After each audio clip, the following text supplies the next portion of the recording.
Ya oíste hablar de la neurocisticercosis, una enfermedad parasitaria que afecta el sistema nervioso central y que es causada por la presencia de larvas del parásito Taenia solium en el cerebro de las personas infectadas. De hecho, el término neurocisticercosis resulta de la combinación del nombre del tejido afectado, en este caso el tejido neural, con el nombre que reciben las larvas de Taenia solium, que es el de Cysticercus. Es importante señalar que estos cisticercos pueden localizarse en cualquier parte del sistema nervioso central, con localización preferencial intraparenquimatosa cerebral. Pero también los quistes pueden encontrarse en los ventrículos, en las cisternas basilares, los surcos, las circunvoluciones, la columna vertebral e incluso la retina, generando diversas sintomatologías neurológicas que incluyen convulsiones y otros signos asociados al incremento de la presión intracraneana, tales como episodios de síncope,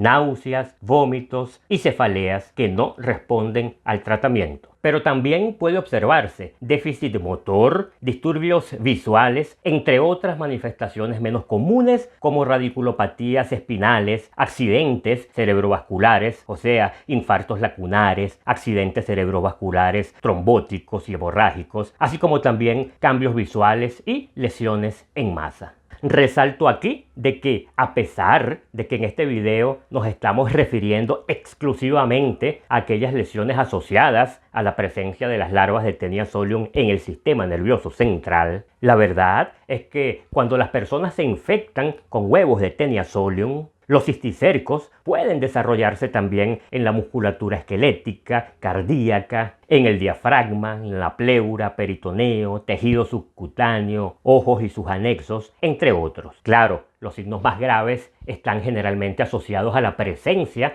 de las larvas de Taenia solium en el sistema nervioso central y en el corazón. Si te interesa entender todas estas situaciones relacionadas con el proceso de neurocisticercosis, sigue conmigo hasta el final del video. Yo soy Heracles García, médico veterinario, doctor en ciencias y creador de Booster Veterinario, un canal donde traemos informaciones de interés a la salud pública, a la salud animal, siempre bajo el concepto de una salud única.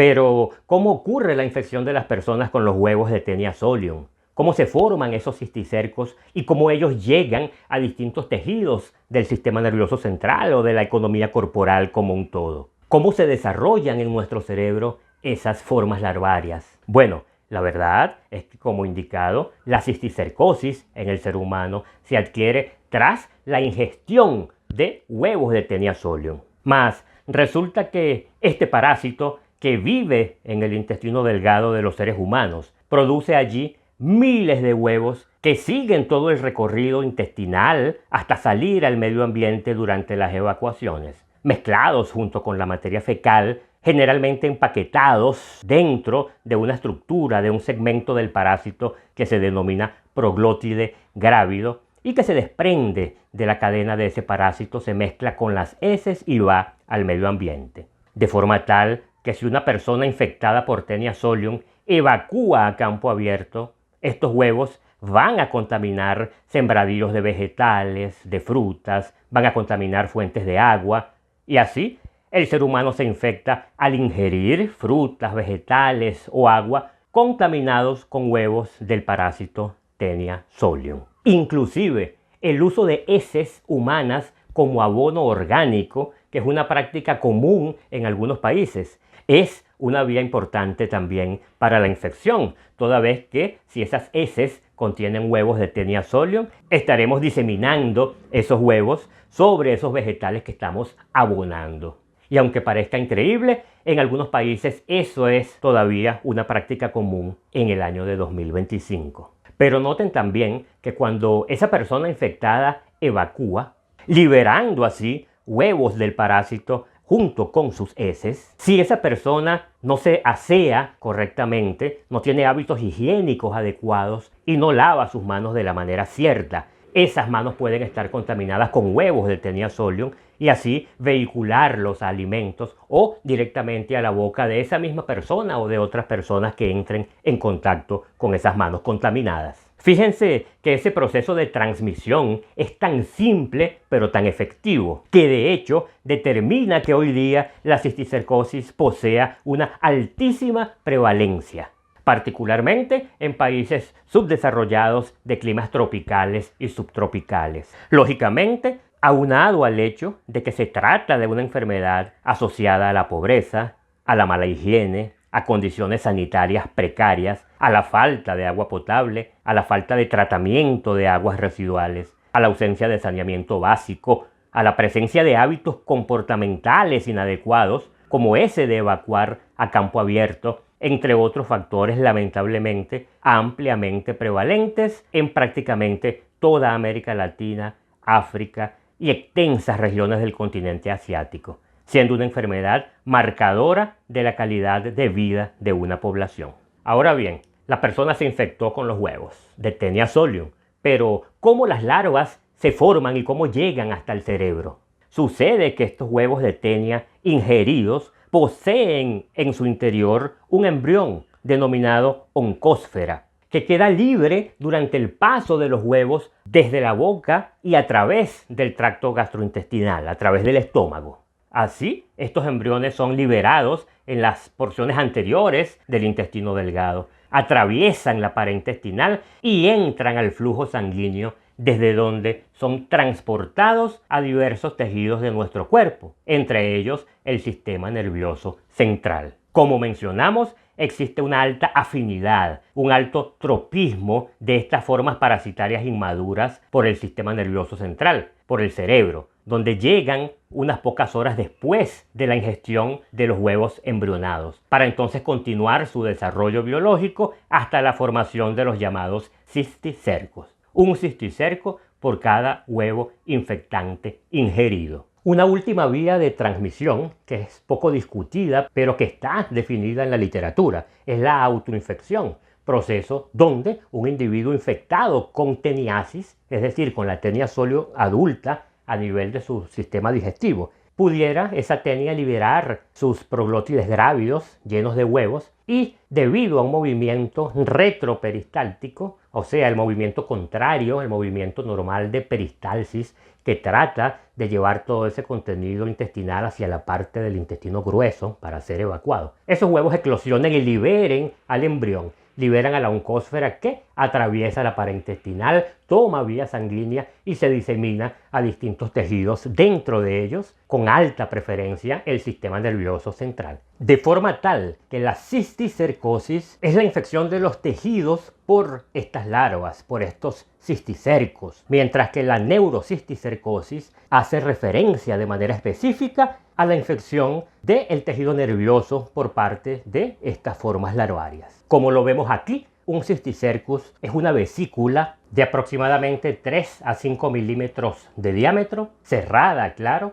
llena de líquido y que posee un escólex invaginado en su interior. Es decir, pudiéramos definir al cisticerco como una vesícula con una forma inmadura de Taenia solium en su interior. El hecho concreto es que estos cisticercos de Taenia solium en el sistema nervioso central generan compresión tisular, generan compresión del tejido nervioso, como una especie de masa que ocupa espacio. Pero, por otro lado, desencadenan también respuestas inflamatorias por parte de nuestro organismo, de nuestro sistema inmunológico, que tratan de rodear a esa forma larval para neutralizarla y contenerla allí restricta al sitio donde ella se instauró, tratando de limitar los daños. De hecho, si imaginamos esta respuesta inflamatoria prolongándose en el tiempo, o sea, una respuesta inflamatoria crónica, esto conduce a la formación de una especie de capa de tejido fibroso alrededor de los cisticercos, quienes en general se mantienen viables por aproximadamente un año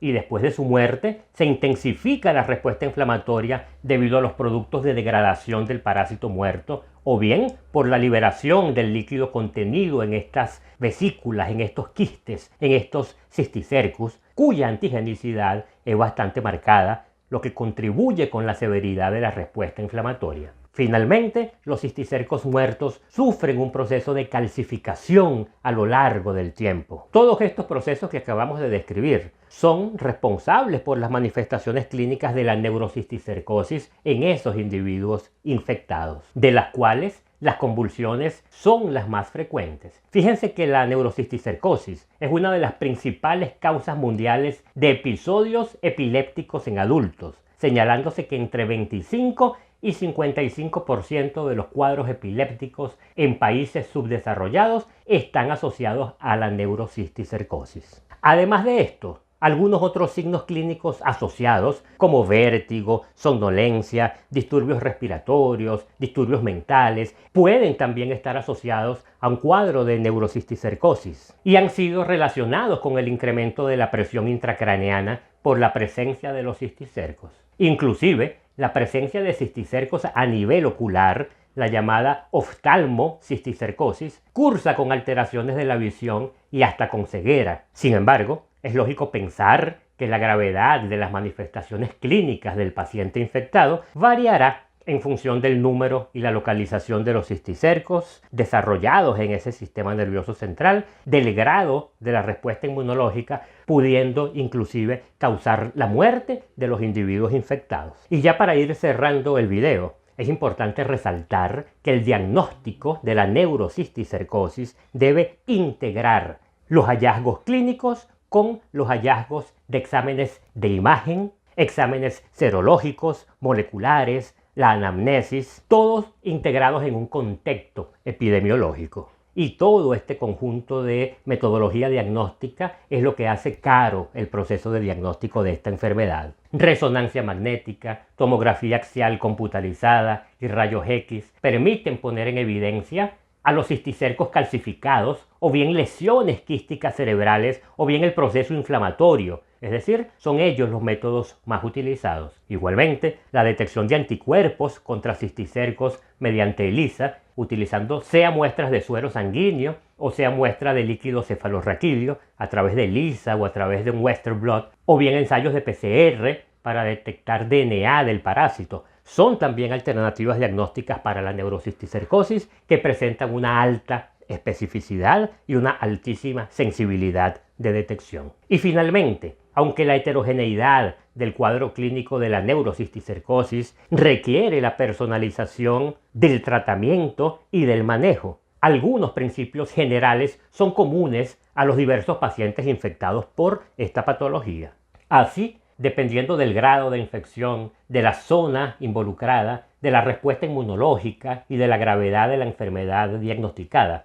el tratamiento contra la neurocisticercosis puede incluir un tratamiento antihelmíntico, el uso de fármacos anticonvulsivos, el uso de corticoides capaces de atravesar la barrera hematoencefálica y la extirpación quirúrgica de esos quistes cuando sea posible o cuando esté clínicamente indicado. El uso de tratamiento antihelmíntico contra el parásito adulto a nivel intestinal o bien contra los cisticercos a nivel de los tejidos, cisticercos viables por supuesto, es decir, no calcificados aún, permite sin duda controlar la infección parasitaria y los fármacos de elección son el albendazol y el praziquantel. Importante señalar que el tratamiento antihelmíntico podría aumentar los síntomas de forma aguda al matar quistes viables y desencadenar inflamación severa. Por lo tanto, la administración de corticosteroides que atraviesen la barrera hematoencefálica, por ejemplo la dexametasona, podría mitigar tales efectos. El tratamiento anticonvulsivo convencional es un pilar fundamental del manejo de los trastornos convulsivos asociados a la neurocisticercosis. De hecho, pacientes con calcificaciones, cuando presenten crisis convulsivas, deben recibir antiepilépticos. La administración simultánea de corticoides como la dexametasona a menudo se indica para suprimir la respuesta inflamatoria inducida por la destrucción de cisticercos vivos, generalmente durante la fase vesicular o la fase vesicular coloidal de los cisticercos, es decir, la fase donde puede estar ocurriendo muerte del cisticerco y consecuentemente una respuesta inflamatoria aumentada. Y la remoción quirúrgica o tratamiento quirúrgico se reserva a casos refractarios o bien casos donde existe un compromiso neurológico grave con marcada hipertensión intracraneal, hidrocefalia o compresión medular. Los quistes intraventriculares generalmente deben tratarse con extirpación quirúrgica, endoscópica, si es posible. Los antihelmínticos están relativamente contraindicados porque la respuesta inflamatoria resultante podría precipitar un proceso de hidrocefalia obstructiva. De esta forma, entendemos que la neurocisticercosis es una enfermedad bastante prevalente y bastante importante en nuestros países latinoamericanos y otras regiones en África y en Asia. Definitivamente, ayudar a controlar esta enfermedad implica la necesidad del conocimiento, la educación sanitaria al respecto, que es uno de los objetivos de Booster Veterinario. Por lo tanto, si el video te pareció interesante, ayúdame a compartirlo. Dale like, comenta y envíalo a tus contactos que creas que puedan beneficiarse de este contenido. Y nos vemos en el próximo video.